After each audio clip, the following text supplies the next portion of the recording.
Sorry, that's such an awful thing to say. Because it would be like such serious business. It would just be like Oh, very. hi, Peter. Hi, Hello. Peter. Hi, Ooh. Peter. Can you hear me? She's got her coffee on screen, I for do God's an ad sake. for any sort of Hi. coffee chain. Hi, Peter. How are you?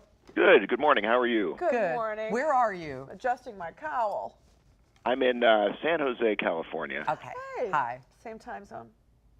So, Tamara, a hallmark of your films is a kind of gallows humor, which helps us to maintain our sanity in times of extreme stress. Yeah. And I wonder, which in your experience has been more stressful, trying to conceive a child by artificial reproduction, as the characters in Private Life do, or trying to birth a feature film? They're pretty similar, aren't they? Yeah.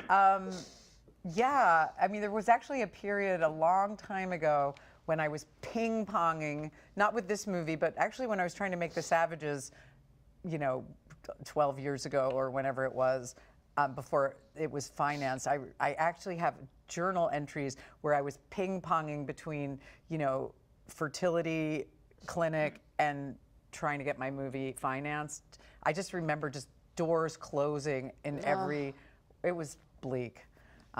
But anyway, yeah, getting movies made, at least for me, hasn't been that easy. I'm so excited that Netflix swooped in and saved our butts and made this movie and let me work with these great actors, and we're pretty happy. They're both kind of have the same feeling, though. Like, like childbirth, a movie is like you kind of forget the pain and would do it again in a second. You know what I mean? You would do it again in a heartbeat. I don't know if it's second, like maybe in a year. Right, yeah. There's a lot of recovery. That's why you Obviously, need to recover. I have that. Even after childbirth, you need some time. Yeah, a little recalibrating. Some force, yeah. And getting your, you've got to get your, you need some time. You've got to get the steam up to fight to get things made, which to me is always. Yeah, not a second. There's at all. so many. She's totally backpedaling. No, you have to get this, your commitment to whatever the project is. Because people have been asking me, why does it take you so long in between movies? And I think that there's a combination of things, my own, demons, and because I'm writing my own material, however long it takes me to write. But then the getting of it made, it's just such a, there's just a lot of, it's almost like mental illness. You really have to be like a crazy person, like a dog with a bone, and just keep pounding to get these things made. So anyway, we're at the end of that, thank God, and we got to make it. But this is the fun getting stuff. to that point can be pretty challenging. Now, even more important than a sense of humor, I would think would be empathy. The film's really about the marriage of these two and the strain that trying to conceive puts on them, or to find their way to having a child. So is empathy the key to survival, seeing matters from your spouse's perspective?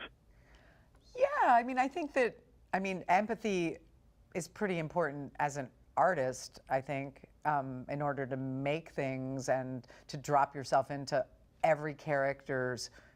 As a writer, you're sitting at your desk and you have to almost be an actor, and you have to go inside each character, inside of Molly's character, inside of Sadie's character, inside of Paul's character and Kathryn's character, and find their truth. So even though this thing is seen from all these different perspectives, I feel like I can legitimately understand everyone's point of view in terms of the extended family that gets involved in the fertility, their third-party reproduction plans, because it bloom out and impact like an extended family, not just the couple.